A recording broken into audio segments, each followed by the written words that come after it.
You're a Let's rock seasoned and roll. podcaster. I don't feel like you need any pre-prepping for La this. la la la la la. All right. Kerwin Rae, welcome to Roll with the Punches. Thank you, Tiffany. Great to have. Oh, great! I almost said great to have you. Great to be here. Thank you so much for having me. Can I ask one burning question I've got, and I was Fire thinking it away. just before you jumped on. Is there going to be a day, because it's been 9 months now and I've had some amazing guests, but is there going to be a day where I can invite, some of my dream guests on and not get a little bit impostery and nervous before they get on? Look, I think nerves are a good thing. Someone said to me yesterday, the day you don't get nervous about going on stage is the day you should stop going on stage. Yeah. And you're an athlete, so you know exactly what it's like to deal with nerves. And I think being nervous in any situation is an opportunity to build grit. It's an opportunity to build a level of resilience, but it's also an opportunity to create a signal for a response. And whenever I feel nervous for anything, my response is fucking move forward, just do it. So no, I hope you don't get a day where you don't feel nervous, because who knows, you might say the wrong thing. I agree. Look, I do agree with that. I was talking yesterday to one of my frequent guests, Bobby, and we were talking a little bit about kind of, I guess, why we do things and suffering. We're talking about suffering. I love suffering. And yeah, and I said to him, like I just chose to start rock climbing recently. I went to jump back into boxing competition this year, and just with everything going on, it was all a bit busy. And I just thought right at the current moment, I don't have the energy to give everything to competing in the boxing ring, because I've got to reserve a bit for this stuff that I'm equally or maybe a little bit more passionate about now. Nice. So I asked the question, what can I do what is a sport that I can partake in that is going to give me the same level of confrontation and fear that Ooh, boxing good does? Because question. yeah.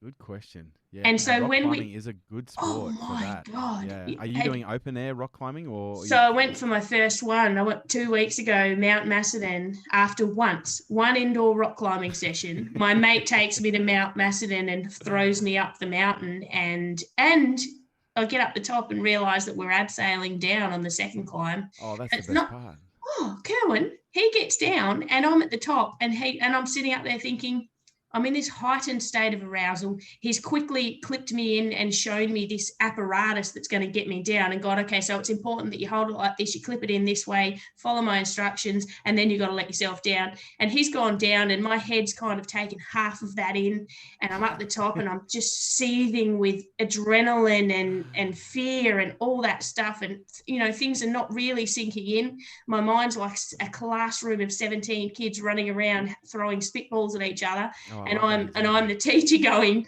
"Hey guys, we gotta get off this rock." Everybody sit down, please. We've got to climb a fucking mountain. We've got to get down a mountain.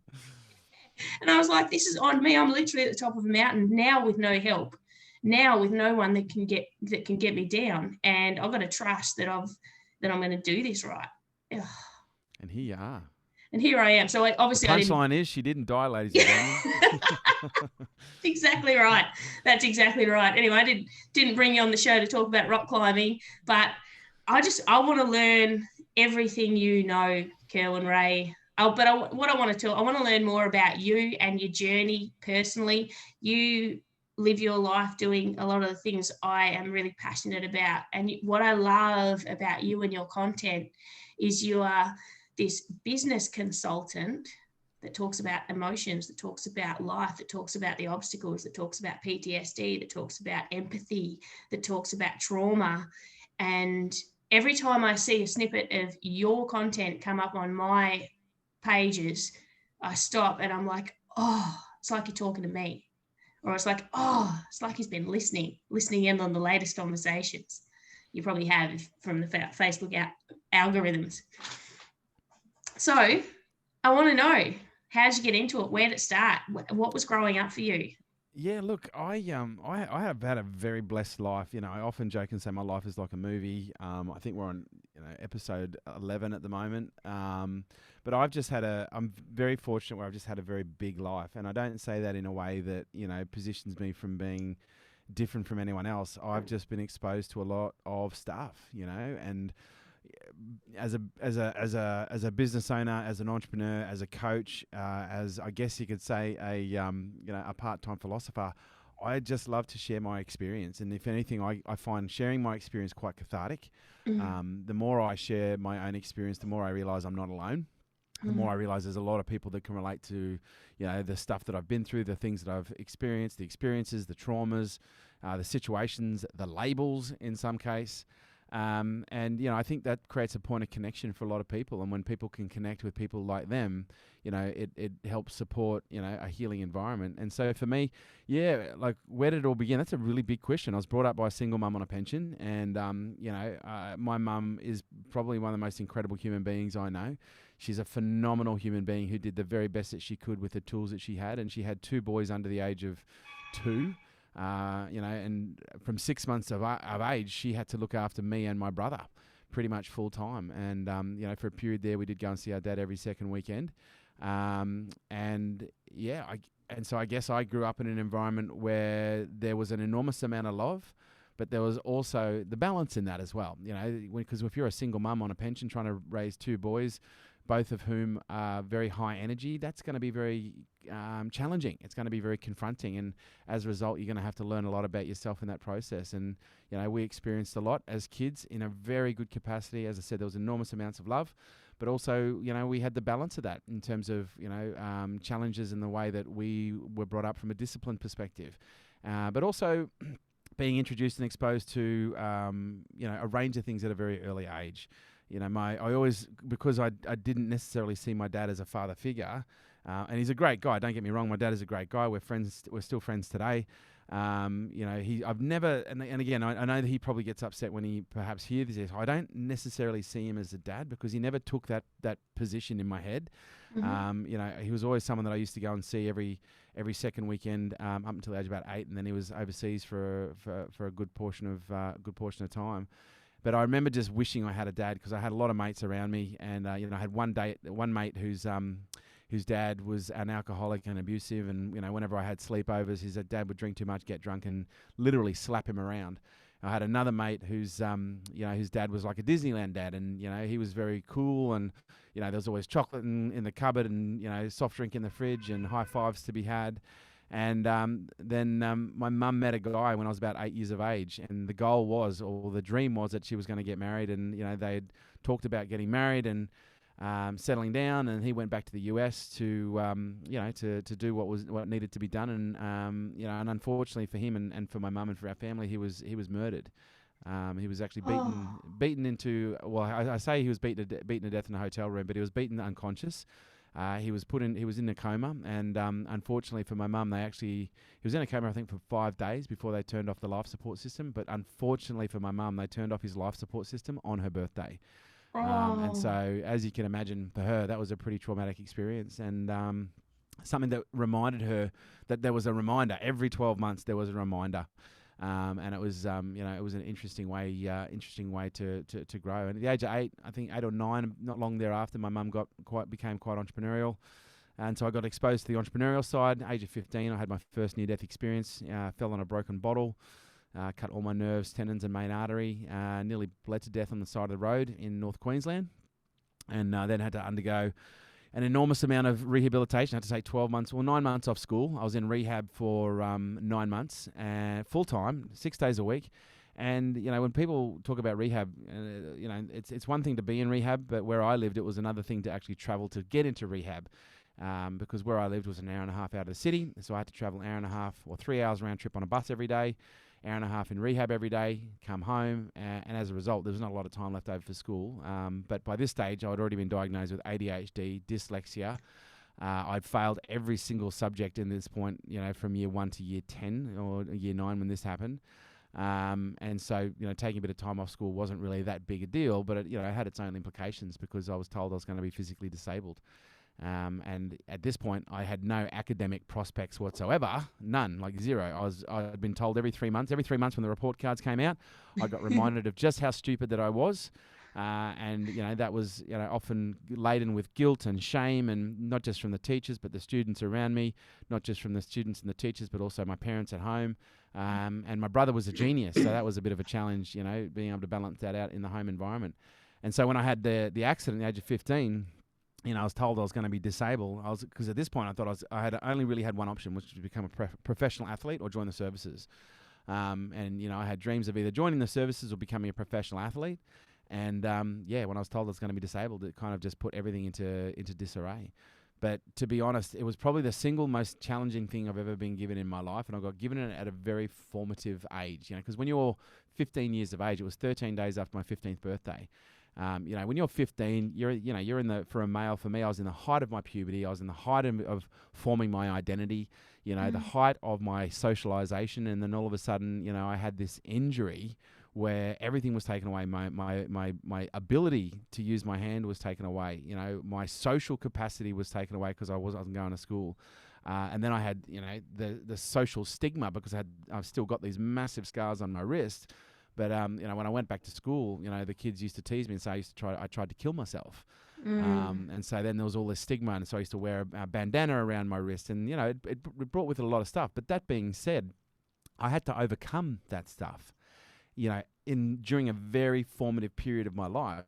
So I would have hated to have had this accident at the age of 45, maybe, because by then a lot of people, their psychology is fixed. But for me, at the age of 15, I was still very I was ready to take on the world. And I learned at the age of 15 that I could overcome, what would be considered to be one of the biggest obstacles that anyone could overcome. And that, unwittingly and unconsciously became my blueprint for anything that was a challenge. I just knew unwittingly and instinctively that I could overcome it.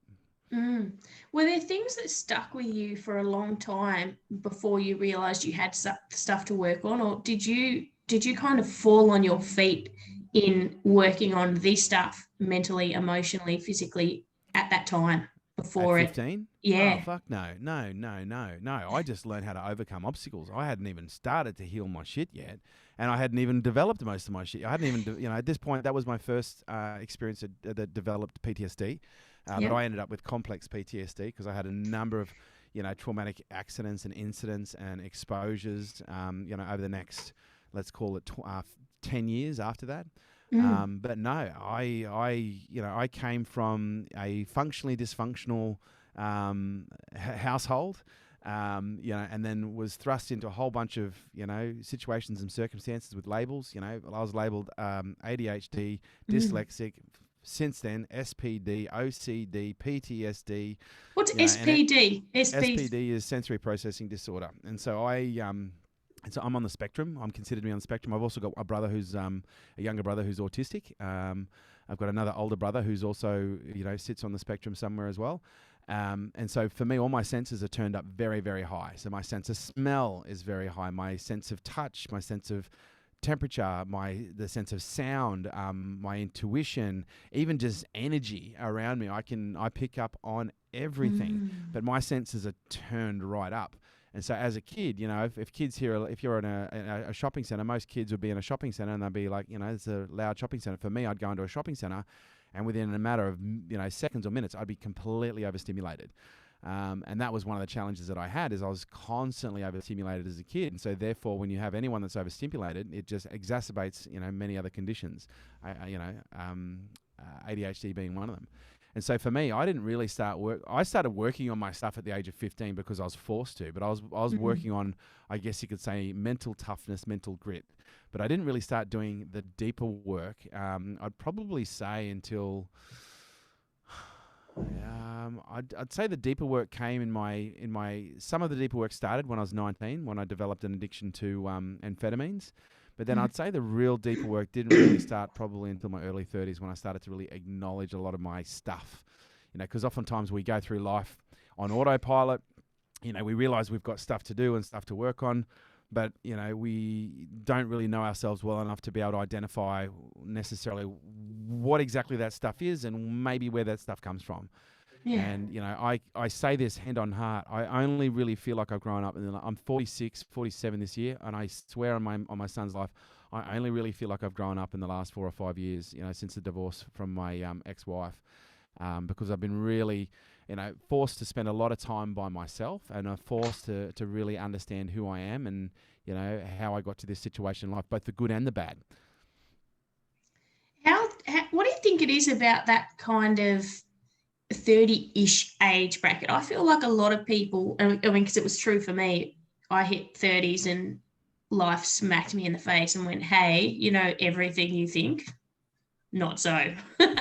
What do you think it is about that age bracket? Do you think that there is, for me, I resonate with the fact that I feel like my physical body started to give out and not support the amount of doing and charging and being busy. And the moment that I stopped, there was this looming loneliness and sadness and all these shitty feelings that I just stayed busy to keep away from. So then it was either being completely exhausted, and then when I did go, oh, I'm a bit exhausted, I'll rest. When I rested, it was like, oh, look at all my friends sitting on the couch with me, you know, big emotions waiting to tap me on the shoulder. Is it the physical? Do we? I think it's a combination. I think when the physical happens, you know, the mental and often follows very close behind. But I think it's a combination of realization of mortality, you know, because at some point you start to slow down and you go, holy shit, I'm getting old. Oh, I'm getting older. But here's what you've got to understand. What does that mean? You know, because to a small child, getting older means, you know, I'm one step closer to death. Now, I'm very lucky. I feel like literally I'm a 46-year-old, 14-year-old. You know, going back 2 years ago, I was a 3 years ago, I was a 43-year-old, 4-year-old. I feel like I'm now in early puberty on a maturation index. But, you know, I'm very blessed. I had my first near death. I got exposed to death at the age of 8, you know, when Harold, who was going to be my stepfather, was murdered. At the age of 15, I was told I was very lucky, you know, not to have passed away. I had 2 blood transfusions. And so I was reminded, you know, by the doctors, you're a very, very lucky boy. You know, this could have ended very differently, you know. And then between 18 and 22, you know, I was exposed to a lot of death. I had one of my best mates, he died, got killed by a drunk driver when I was 16. And so I was exposed to that. You know, I was exposed to I moved out of home just after I was 16. And that came with it its own sense of responsibilities and situations of traumas. And between ages of 18 and 22, I was involved in the private security industry, and I got, I guess you could say, seduced into the private security industry. I was a bodybuilder and a martial artist, so I was very big, and I was very able to handle myself. And the gym that I was training at the time, they convinced me to become a CPO, which is a close protection officer. And my very first security job was looking after Bon Jovi. But here's the funny part: I was still in year 12 because I was 18 in year 12. And so I, was doing personal security for Bon Jovi for the '93 Pepsi tour. It was first year out of high school, so I was just out of high school. I'd started doing security though at the Springwood pub in year 12, end of year 12. First personal security gig was Bon Jovi, but then I got seduced into a few more gigs working with Johnny Diesel, Jimmy Barnes, and I really liked the aspect of working as a bodyguard, but there wasn't a lot of work around, and so I got then further seduced into working more into pubs and clubs, and it just so happened that I got put in some of probably the worst and some of the most violent venues in southeast Queensland, pubs and clubs, and oftentimes I was a part of a cleanup crew that would go in to clean up because there'd be local gangs or violence that was just kind of overthrowing the social aspect of the nightclub or the pub. And so the short version, I've been shot at on the door of a nightclub. I've had an AJ walk up and put a rifle in my mouth whilst on the door. I've been stabbed. I've got 10. You probably can't see it, or you can see a couple. I've got 10 scars located all over my face from glassings. And being hit with objects. One object I was hit with a piece of 4B2 that had a screw sticking out of it, and I've got a nice big scar down here that's actually a dent in my. Literally, if the screw was sitting a mil in the opposite direction, it would have been into my brain and would have probably killed me. But I've now just got a beautiful dent down the front of my forehead here, where it actually took out bone as it came down. I've been in hundreds and hundreds and hundreds of violent altercations. I had one mate that was shot dead on the door of a nightclub, and I had another mate that was stabbed in the heart with a penknife that actually ended up losing his life. And so during that period, I got exposed to immense amounts of mortality, and I've had another on top of mine, 5 or 6 near-death experiences on top of that first one. And so I experienced a lot. By the time I was 28, I'd experienced a lot of mortality. I'd lost mates, I'd lost friends, I'd lost colleagues, I'd nearly died a number of times myself. And so, for me, I think once you realize, and this is getting back to your question, once you realize, holy shit, I'm not going to live forever, you start asking bigger questions, because, when you think you're going to live forever, you can kind of forgive yourself and get away with a lot, but when you start to realize your mortality and go, man, I'm going to die, at some point I'm going to die, I'm on a clock here. At some point I'm going to die in the physical form. Then maybe I need to look at how I can work this stuff out sooner rather than later so I can start maybe enjoying my life more. But it's when you realize your mortality that your head kicks in and you start going, all this other stuff comes up. But that's where the beauty is. When the head kicks in, you start realizing that you're not happy. You start realizing that there are things that you're sad about. You start realizing that there are things, that perhaps that are trapped inside in the form of a trauma. And that's when you start going, I really wish I wasn't sad. I really wish I wasn't this. I really wish I didn't express this behavior or this emotion. And then you start going, well, okay, how do I do that? Well, then I've got to explore the root of that emotion, the root of that behavior, and I've got to start doing the real work. And that's why, if you look at the clients that I work with in the business capacity, my clients are phenomenally successful. I have a program called K2 Elite. I have another program called Nail and Scale It, which is a 3-day immersion implementation training where we force people to execute and implement, and we get incredible results. And we do a disproportionate amount of work on psychology, but I've also got a program called K2 Elite where we work with clients for over a 1 to a 6 year period. And I do a disproportionate amount of work on psychology. I do a disproportionate amount of work on identifying what your fucking issues are. Okay, what are your emotional issues? What are your mental issues? What are your physical issues? And let's work that shit out. Because you're in probably the greatest endurance race you're ever going to participate in your entire life.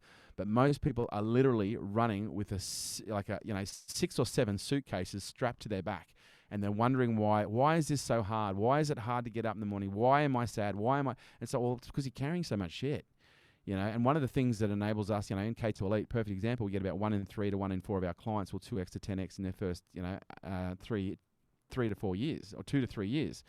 And that's phenomenal because we've got clients from startup, but our, the greatest window of clients we have is 1 to 50 mil. We've got clients up to 300 mil. We've got, clients down to startup that are, just starting out. But we have a phenomenal rate of success. And the reason we have such a phenomenal rate of success is, yes, we have good business practices. Yes, we have good business, systems and processes and planning methodology and marketing and strategies and tactics and everything else. But what makes us different is we work on people. We help people get out of their own. We work on what matters most, And so for me, a big part of that more realization of mortality is you start to realize, okay, maybe there is some work to do for me to enjoy this time that I've got. And that's when you start to not only realize, shit, I'm carrying a few suitcases, and then you have the opportunity to take those suitcases off your back, put them in front of you, because when a suitcase is behind you, you can't see it, but you feel the weight. Okay, It's on the back, you feel the weight, but you don't know it's there. But when you take it and you put it in front of you, you go, right, now I've got this big suitcase. Let's open it up and see what's inside. And that's when you get to unpack what's inside that suitcase. And, we always advise 1 suitcase at a time.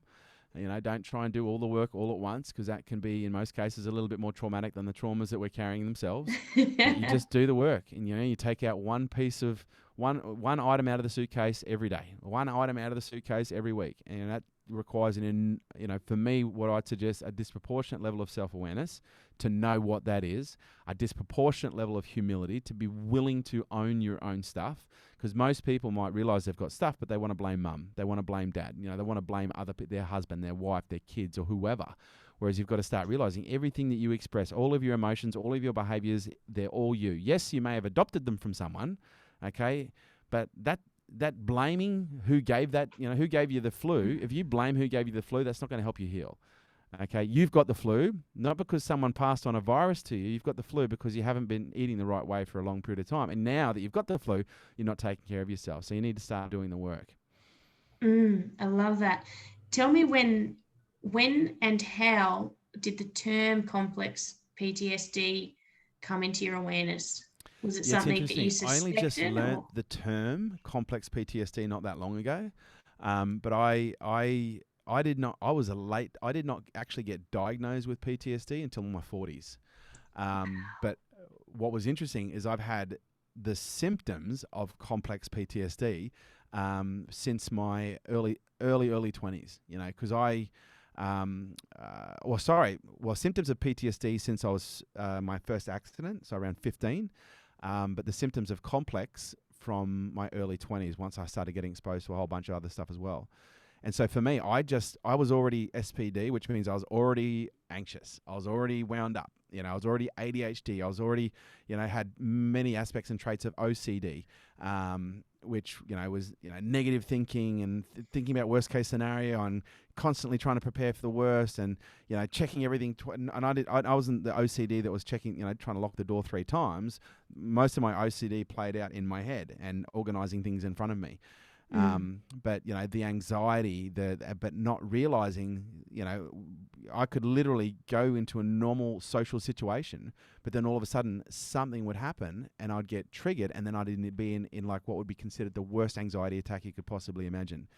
And that's how my PTSD manifested. There would be a trigger, and that's the difference between complex and, I guess, what you'd call traditional PTSD. You have an accident or something happens, there's a traumatic event, and all you need something familiar from that environment, a sensation, a smell, a sound, a person, a something that reminds you of that, and then that can be triggered. Whereas with complex PTSD, as I found out, you've got trauma layered upon trauma, layered upon trauma, layered upon trauma, which means you've got triggers everywhere.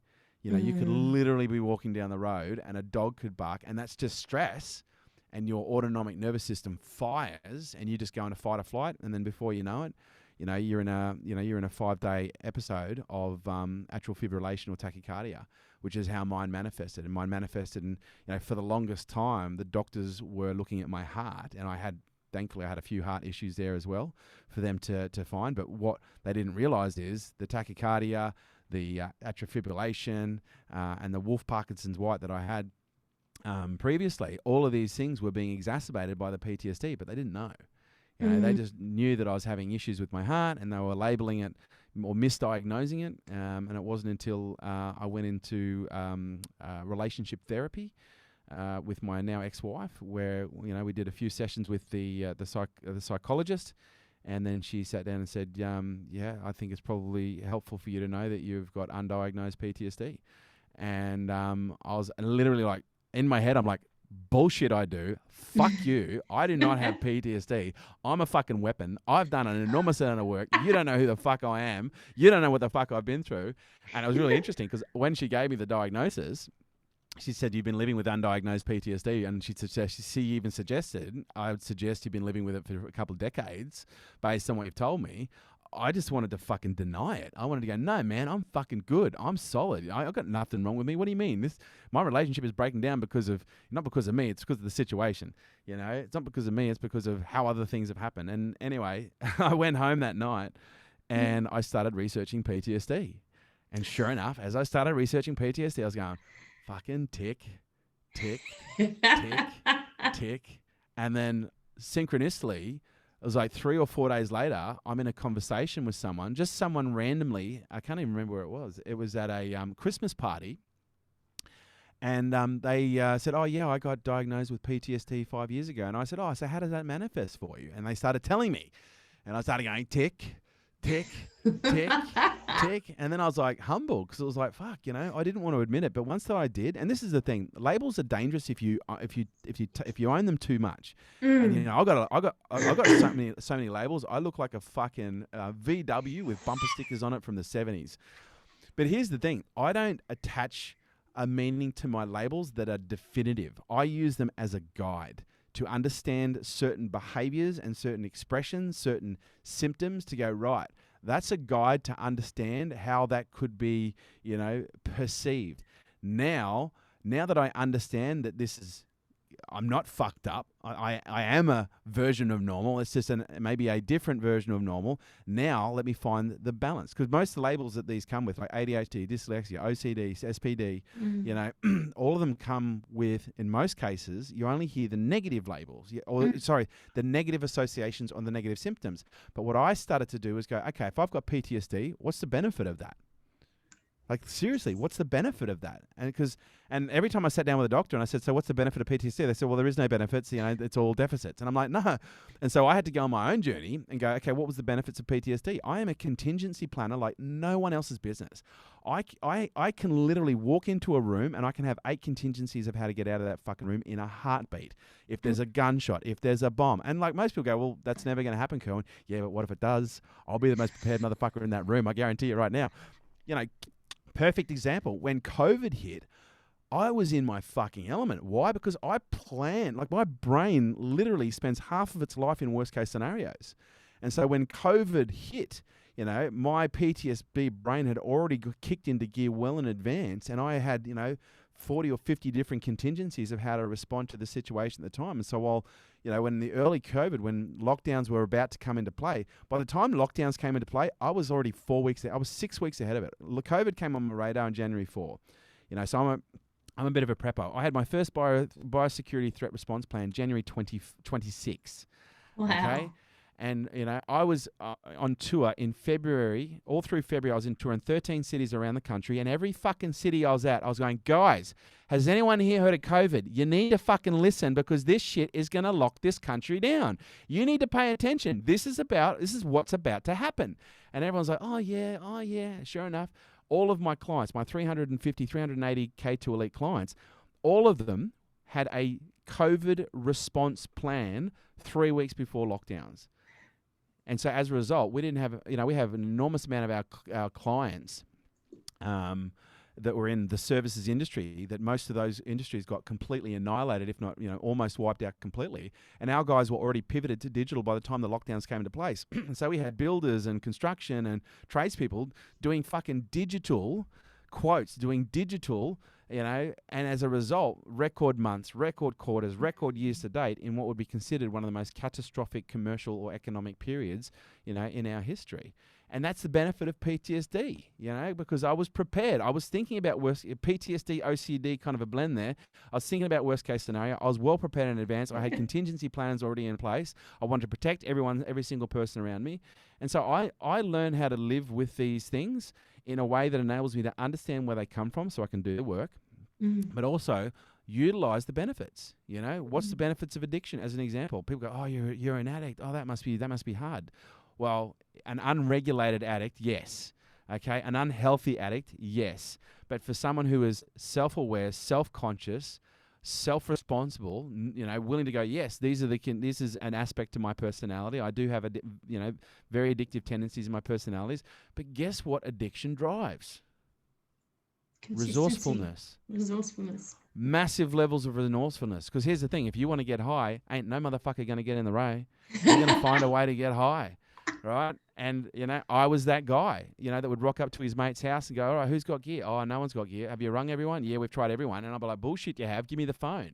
Sure enough, 3 hours later, I always had the ability to find drugs. Why? Because I was relentless, and I was just resourceful, and I'd ask everybody, and I took that into business, and so for me, being obsessive, being obsessive compulsive, being, someone who is resourceful, that's not a bad thing. If it's unaware, because if you take PTSD, or if you take OCD, you take any of these things, right, these labels, and they're unconscious, unregulated, okay, and unaware, you're going to have massive levels of dysfunction in your life, which I've had. Yeah. Okay, but I looked at this dysfunction and was like, right, all of it's coming from me. I'm the fucking centerpiece in all the shit in my life. Okay, and as much as I'd love to blame everyone else, I'm the centerpiece. Right. Look at the root cause. Me. Okay, what is it that does this? Dive deep in my own psychology. Look at the stuff that I don't want to look at. Allow myself to feel, vulnerability and feel pain and feel emotions and feel anger and feel sadness and express that. And get that out of my body, get that out of my system, and do, work and support that allows me to get that information out of my body. Because that's what trauma is. Trauma is stored information. It's information that's been stored in the body that's just on a loop that hasn't been resolved, hasn't been released. And so most of the healing work that I've done has been in the pursuit of, not in every situation understanding where the trauma comes from, but just recognizing what the trauma is and then finding some way to cathartically or somatically release that information from my body so that it's no longer in circulation, able to be triggered. And here's what's really interesting, and I'll throw this one out there, and it's not necessarily something people would expect. I worked on my PTSD for a solid 5 or 6 years therapeutically, talk therapy, EMDR therapy. I was doing everything I possibly could, because for me, I could literally have any little mild stressful event in my life happen, and then boom, I'd be into fucking AFib, and my heart rate would be 90 to 100, 110, sometimes 120 beats. Now, you try going to sleep with a heart rate above 100. It's not going to fucking happen. But I've done it. Well, not done it. I've tried to do it, and I've had horrible rates of sleep. You try going to work and presenting 3 and 5 day seminars while you're in AFib. I've done it, but it's not fun. And I tried everything I possibly could to resolve it. And then one day I read a book by Stephen Kotler called Stealing Fire. And it talked about all this research and all this information where they'd used psychedelic therapy, entheogenic therapy, and MDMA therapy, with war veterans to resolve their PTSD. And so sure enough, I spent 2 years researching psychedelic entheogenic therapy, MDMA therapy, before I embarked on my own journey. And by the way, I didn't just go and fucking take MDMA and put a tune on and dance in my living room. And I didn't just go and trip balls and, walk into a rave. I, did all the research, and then I conducted all of my work in a highly professional, highly controlled environment where I did high-dose entheogenic therapy and MDMA therapy. And sure enough, after 2 treatments, my PTSD has completely resolved. I've only had maybe 1 or 2 very mild activations in the last couple of years, but since doing that, it has changed my game. Absolutely changed my game. But again, when you look at psychedelic therapy, what does psychedelic therapy do? It unravels you. It essentially unravels your brain and allows your brain to open up. And oftentimes what trauma is, it's a neural network. It's a little loop in the brain of neurons that are connected, and the charge just keeps rolling around it. It keeps firing, keeps firing, keeps firing. And the charge hasn't learned how to get out of that loop and resolve and park that memory, somewhere where it's not being put in the forefront of your mind. And what the psychedelics do is they essentially, offset your default mode network, which holds all of your loops. Okay, and then allows that charge to exit those loops and find new connections, new meanings, new associations, new perspectives that allow that loop to essentially dissolve and unravel. That is fascinating. Do you know what I love about talking to you? What? Every time I write down a word to ask a question, it's like you're looking at my notepad and you just roll straight into talking about that. You've literally everything that I've written. It's amazing. Well, I should point out my mum is a clairvoyant and a psychic. So I grew up in a very alternative environment from the perspective of talking to spirits, reading cards, reading tarot, reading tea leaves. And on the flip side of that, my dad is a world-leading economist. So, ta-da. Boom. Do you feel like you get that sort of some sort of an outside knowledge when you like? Absolutely. Because seriously, every time I'm like, what? I need to ask this question. Many of my team actually know me for my psychic abilities, and they actually sometimes get nervous to sit down and talk to me because they know that all I've got to do is get in their field and I can pick up on what's going on. And this is interesting because my mum used to do the same thing. I used to hate talking to my mum sometimes, or especially in my early teens. She'd say, "Let me read your cards." I'd be like, "Fuck off! You're not reading my cards." So it was the moment you read, I should be reading my cards. She'd go like, "Oh," and I'd be like, "Oh, for fuck's sake, Mum." But my mum told me and this is an interesting story actually, because my mum told me from a very early age that I had the gift. Because her gift was passed down from her grandmothers, and when I was told when I was younger I had the gift, I thought it was kind of cool, and I was taught, I had the gift of being able to heal with my hands from about the age of 3 or 4. I didn't know it was called Reiki. Now I found out it's called Reiki, but my mum just used to get me to put my hands on her back or her, or her tummy or her whatever was hurting, and I'd be able to, heal whatever was hurting. Oh wow! And I still do it, not so much as a party trick today, but I still do that. I taught my son how to heal with his hands, and so when he hurts himself, or if your friend hurts himself, the first thing he does is he goes up and he rubs his hands together and he'll put his hands over them, and he'll get them to say, "Just say cancel that. Just say cancel that." But I used to think it was great until my friends started coming over and giving me a hard time that my mum was a bit weird. And when I found out that gift was associated with a social stigma, I started to push it down, and that's when I stopped. I guess you could say connecting with it, but it wasn't until my mid. I think it was about my mid-20s. One of my first mentors, he was on just come out of his second or third marriage, and he was reading a book on palmistry, but he was reading about palmistry so he could learn how to pick up chicks. Because he wanted to learn how to pick up chicks. And I picked up the book and I read the book on palmistry, and I just read all the basics. But sure enough, lo and behold, I just started practicing it just for shits and giggles. I was in a relationship, so I had no interest in using it as a tool, other than a social tool. And sure enough, I started reading people's palms, and it all just came back with a vengeance. And there was a period of time there, like probably that next 2 years, and the relationship I was in, every time I went to a party, there would be a line of 15 people deep lining up, waiting for their wanting to get their palm read. And I actually stopped reading palms because it became unfun, because every time I went out, people were like, read my palm. And after a while, I was just like, nah, fuck, man. It's like being a personal trainer and having to hear about all of the movement-related stuff people have done in the last week. I'm like, what? Or a doctor. You go to someone's house and say, oh, I'm a doctor. Oh, really? Can you have a look at this mole?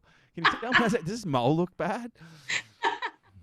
Oh, wow. Hey, do you think that this idea around everyone I speak to, I guess how I frame things, it has become somewhat of what I think is a superpower. So the way that I frame things, and I learned to reframe things. I realized that I'd framed things in life and worn a mask for a very long time. And when I had the ability to reframe and change my perspective on things, it become a superpower. So when I speak to people who have been through epic stuff like yourself, and every time I get someone on my show or just have a conversation with someone who I really look up to, who is a mentor of mine, who is somewhere doing something that I want to be better at or that I want to learn from. And then when I hear that they have been through adversity, or they have hit rock bottom, or they have, for me, it fuels my fire. So that then when I have a tough day in life, or something untoward happens, it's almost, for me, it's like, oh, good, I'm on the path. You know, like it's when something bad happens. Where like it reinforces, like, oh, something like I'm going through, oh, look, COVID's hit, I'm going through a really tough time. I've got a couple of gyms that, you know, time's tough financially. Yep. When you talked before about COVID, having your contingency plan and being in your place, there was a part of that I resonated with. Definitely not the planning. I didn't plan for anything. I had no plan. But when that environment hit, where there was a complete lack of control, there was uncertainty, there, something in me went, whether it be it healthy or unhealthy, something in me went, this is my place. This is home. This is where I thrive. This is where I do my best work. Yep. And so I got started, and I pivoted, which we hate that word now, but I pivoted. I started my podcast. I love the word pivot. Pivot is a fucking great word. People who don't like pivot, fuck off. Honestly, it's a great word. Yes, it's being used a lot, and so is the word the, but you don't sit there fucking trashing the word the, do you? So I pivoted and I got busy with new stuff, and I was excited. But even throughout that, we got through a period of time, and I started going, oh, better check in on myself. Is this a coping mechanism? Is this healthy? Am I still progressing, or am I going to crash? Do you know what I mean? There was this self-awareness around it to know that, are we just repeating an old pattern, or are we good? Are we growing, or are we going to crash again? Do you know what I mean there?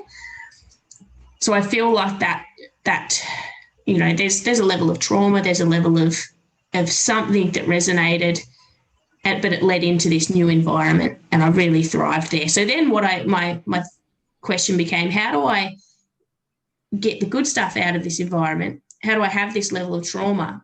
And how do I have parts of that always in my life to give me that great level of operating without it being... You're referring to pressure.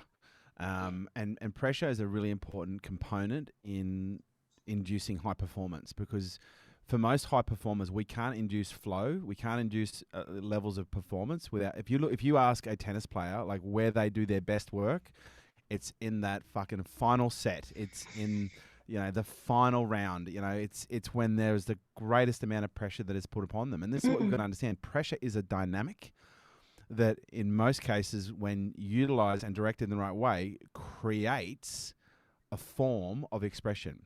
If you apply pressure to a piece of coal for an extended period of time, it will express a diamond. If you apply pressure to a human for an extended period of time, it's going to produce behavior. And what that behavior is will be determined by the type of pressure and how well regulated that person is when it comes to dealing with pressure. And see, not all pressure is perceived equally. And I know for me, when COVID hit, I almost, I think I worked 11 weeks straight. And here's the crazy part. I took I took a well in excess of an 8-figure hit, 8.5-figure hit. So well over, $10 million I took as a hit. And I spent the first 11 weeks not focusing on my business. I spent the first 11 weeks supporting my K2 Elite clients, supporting my community, publishing content for the greater world. Our COVID, what was it called, Paul? The COVID, fucking Paul, you listening? It was called something. The COVID, I don't know, the COVID something. It was a COVID response plan. But there was a specific training that we released. But anyway, and so during that time, I did an enormous amount of work and I performed at a very high level. But I was focusing in a different direction. I wasn't focusing on myself. I was focusing on every other human being on the planet. And by virtue of that, I produced an enormous amount of good work, but I got to a point where, like a lot of people do, as I became exhausted, I became run down. And so, there's a few things in your question there that we need to look at. First of all, we need to understand pressure is a really important part of performance, okay? But it can't be the only thing that is required in order for us to perform, because otherwise we end up manifesting all sorts of chaos in our life to induce pressure just so that we can perform. And I was that guy. I was that guy that was constantly going, I do my best work when I'm under stress. I do my best work when I've got a deadline. And so what did I do? I was constantly manifesting chaos in order to produce pressure just so I could do my best work. But I was also manifesting a lot of burnout. I was also manifesting a lot of exhaustion. I was also manifesting a lot of, health-related conditions that were associated with, that kind of activity at that kind of a level. And so then I started to realize, is it possible to perform at a very high level without pressure, without extrinsic pressure? And then I started to realize, there's two forms of pressure. There's extrinsic pressure, which is created by environment, and sometimes things that are without our control. But there's also intrinsic pressure. And intrinsic pressure comes down to how do we apply pressure to ourselves in order to induce performance. And this is where we learn to take our power back. If we can learn how to apply intrinsic pressure, and this is really fundamentally geared in understanding who we are, what our values are, what our motivational buttons are, what are the things that make us tick, and how do I induce pressure by working on the things that naturally motivate me to a level where I induce intrinsic pressure to want to perform, not because there's an environment or a situation or a circumstance that requires it. Because here's the thing, if you're in a burning building, you have to fucking run because you got no choice. But if you're sitting in the house and you need to get out of the house quickly, but there's no reason to do so, you're going to think about it for a little bit longer. So it's how do we induce the same levels of response from a behavioral perspective, which comes down to motivation. House is burning. I'm going to die. Motivation high to survive. Run as fast as you can. Okay. To now, okay, there is no fire. I don't have to run, but how do I induce that same level of response? And the only way that you do that is by you getting to know who the fuck you are. You must, one of the greatest quotes that has ever been written about in, Latin or otherwise is know thyself. Yes. And the more you know who you are, okay, the more able you are to push your own buttons in order to induce intrinsic responses. Because if you're an extrinsic performer, you're always going to be waiting for a situation or a circumstance in order to perform. So your performance will be lumpy. Whereas if you know yourself really well, okay, and I'm a very consistent player. You ask anyone around me, I keep going. I'm very consistent. But the reason I'm so consistent is because I know where every single fucking button is on the table. Okay? And I've taken it off the table for everyone else, so no one for the most part can push my buttons. Okay, no one has access to my soundboard. I know where my buttons are, and I know in any situation or circumstance, if I'm not motivated, I know exactly what to think. I know exactly what to do. I know exactly what button to press in order to induce the response that I'm looking for. And so by virtue of that, I'm able to perform consistently. Now, does that mean I'm performing consistently with the same level of intensity and the same level of intent every time? No, but I'm still consistent. And that's what wins races. You know, what wins races is being able to maintain a consistent level of cadence in order to, you know, meet a certain level of performance that can enable you to finish in the top 10, top 5, top 3, or in the number 1 spot. You know, Jim Collins wrote a great book, Great by Choice, and in that he talks about this concept called the 20-mile march. And it refers to the 2 guys who were out to basically conquer the South Pole. And there was 2 guys, 2 teams.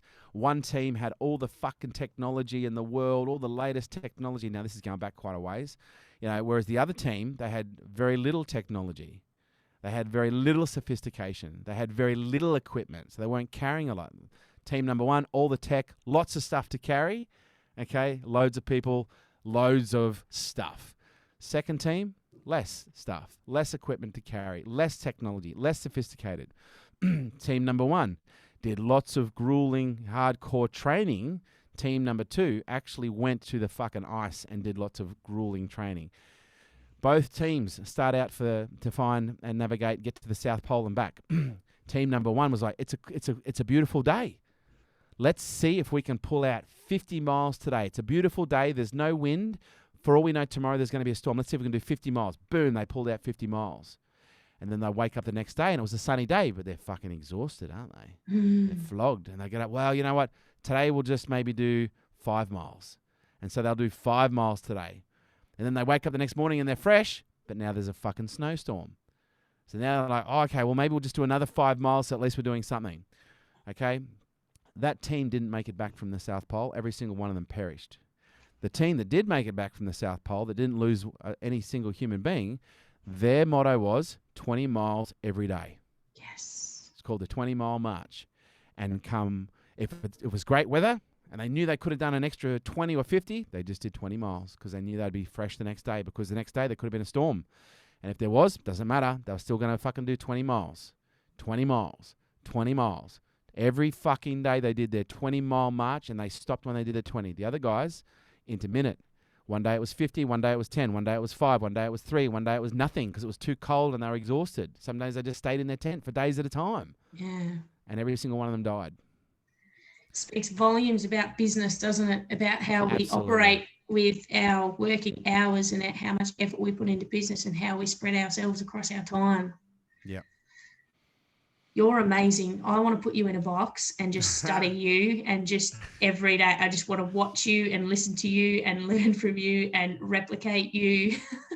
And you. maybe even clone you a little bit. That'd be fucking scary. Thank you so much for your time today. I can't thank you enough.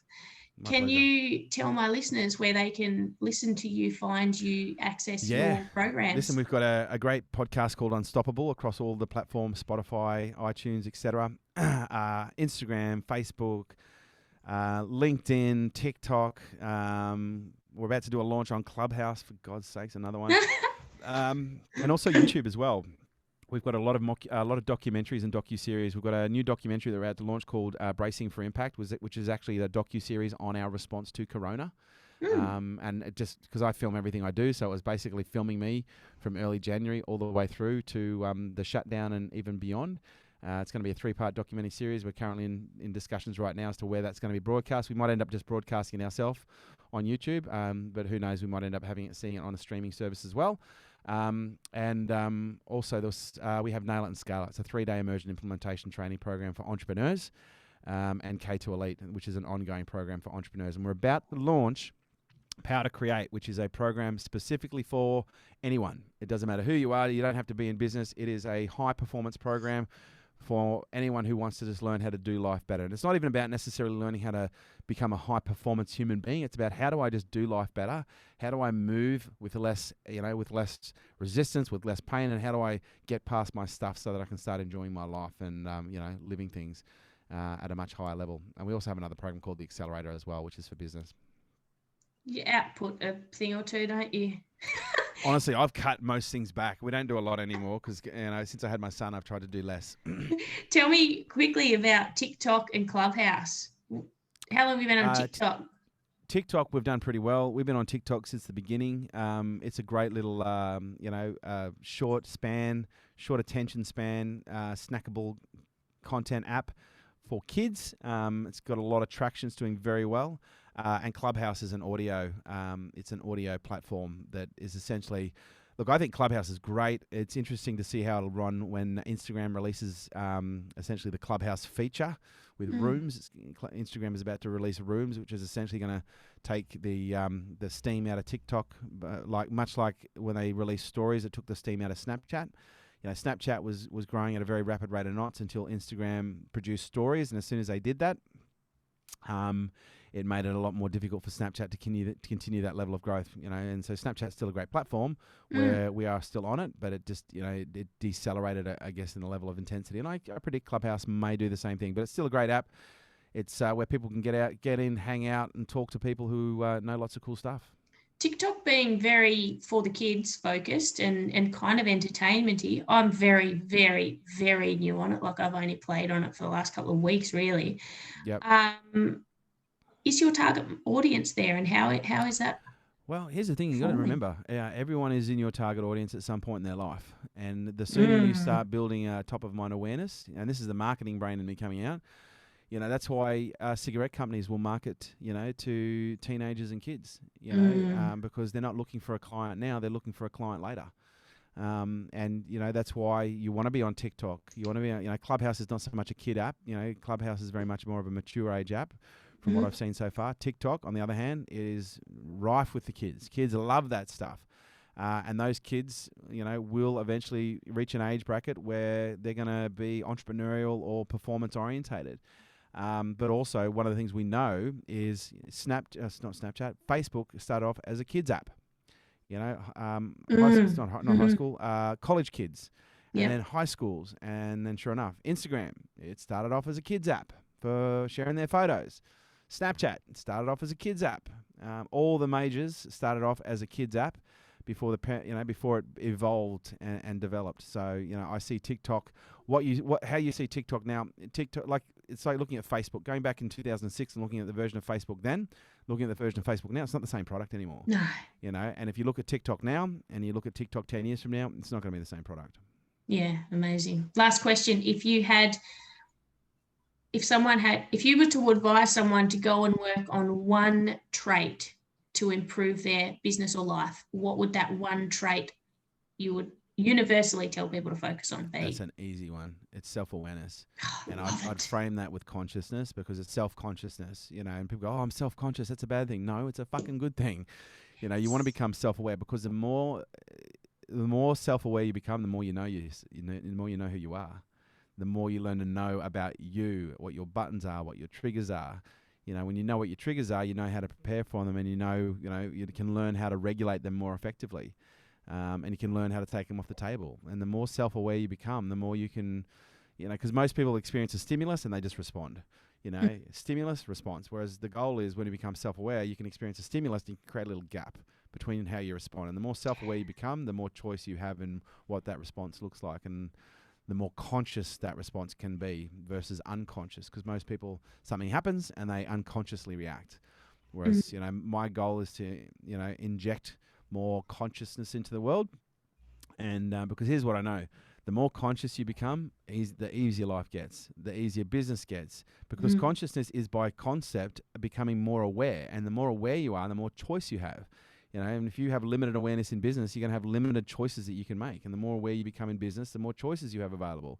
And of course, the person with the most choice is going to win, but it's knowing how to make the right choices then, which comes down, you know, it's a whole other conversation. But start with self-awareness. I love it. Kerwin Rae, you are unstoppable. Bless your cotton socks, Tiffanee. Thank you. Thanks, Dale.